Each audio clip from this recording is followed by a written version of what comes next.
What if the dog who chose you was also the one who came to heal you? Welcome to The Dog Who Asked for More, the podcast helping dog parents who feel stuck and overwhelmed by their pup finally let go of the guilt, learn to communicate clearly, and build the bond you've always dreamed of through a partnership-based approach that combines training, nutrition, and enrichment instead of chasing the quick fixes that don't actually work.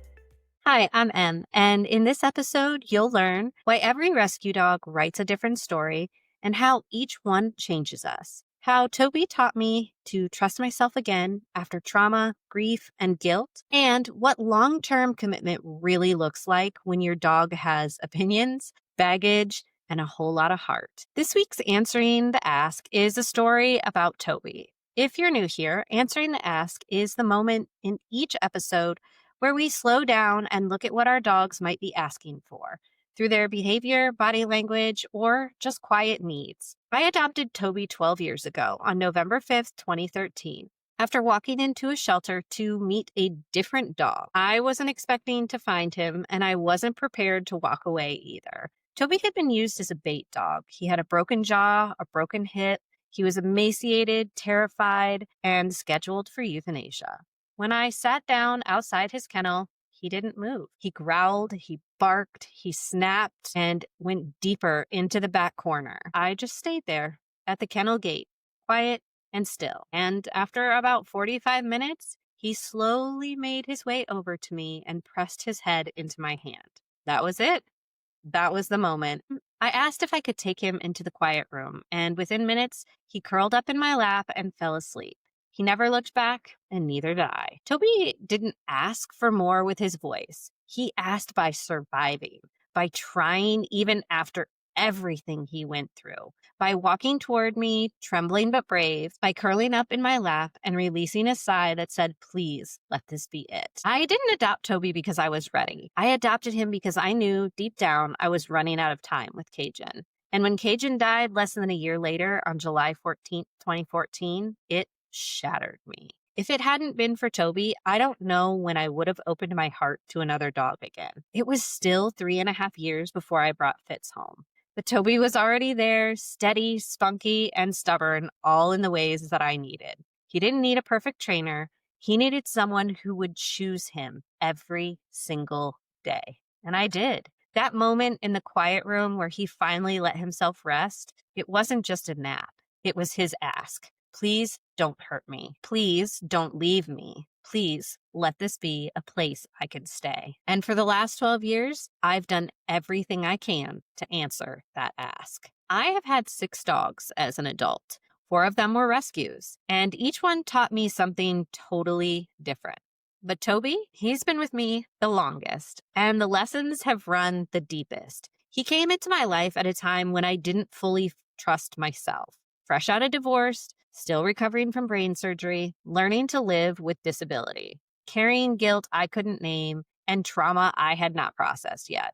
Toby didn't magically fix those things, but he created space for healing in a way no human ever could have. He taught me to stop proving my worth through chaos, to stop begging for validation from people who didn't respect my boundaries. He taught me that rest is not laziness, that opinionated, sensitive dogs often see us the most clearly. And when someone trusts you enough to sleep in your lap, you better earn that trust every single day. Toby is also a reactive dog.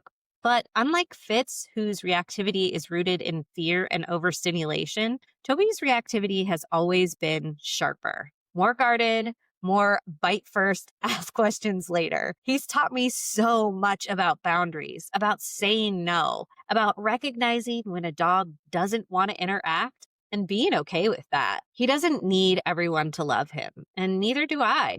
Toby doesn't care about going viral. He wants food, space, a warm blanket, and someone who gets him. And that someone has always been me. This week's homework for humans is very simple. If you've rescued a dog, whether recently or years ago, take a moment to reflect on what they've taught you. What's one belief that they challenged? One fear that they softened? One boundary that they helped you draw? And if your rescue story hasn't been easy, that's okay. Remember, the hardest journeys are the most transformative. And if you want to share your story or talk about it, you can always message me at m_lovesdogs on Instagram. So today we celebrated 12 years with Toby.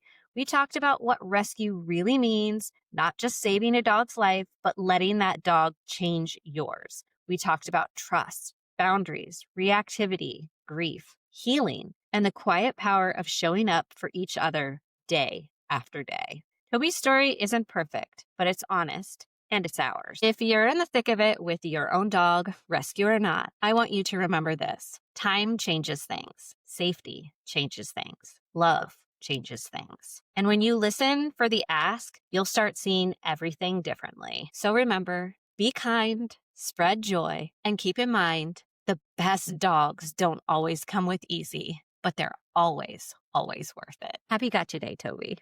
If you've been feeling like no one really understands what you're going through with your dog, it can feel really isolating and heavy carrying all that weight by yourself day after day. That's why I created a free community, a safe space where you can share the hard stuff, get support, and be surrounded by people who truly get it. You'll find the link in the show notes. Thanks for listening to The Dog Who Asked for More. New episodes drop every Monday and Wednesday. I'll see you next time.